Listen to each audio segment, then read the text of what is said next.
Hi friends, তোমরা কেমন আছো? আশা করছি খুব ভালো আছো। আমরাও খুব ভালো আছি। তো তোমরা তো দেখেছো আগের ব্লগে যে আমরা একটা গাড়ি নিয়েছি।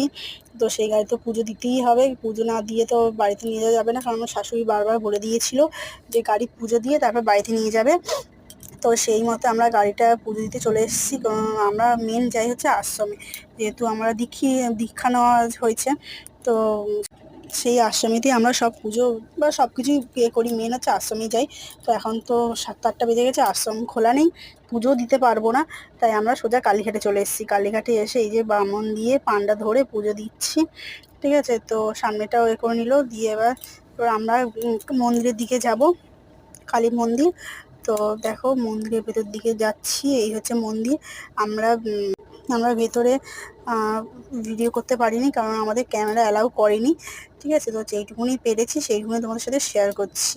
চলো, টাটা।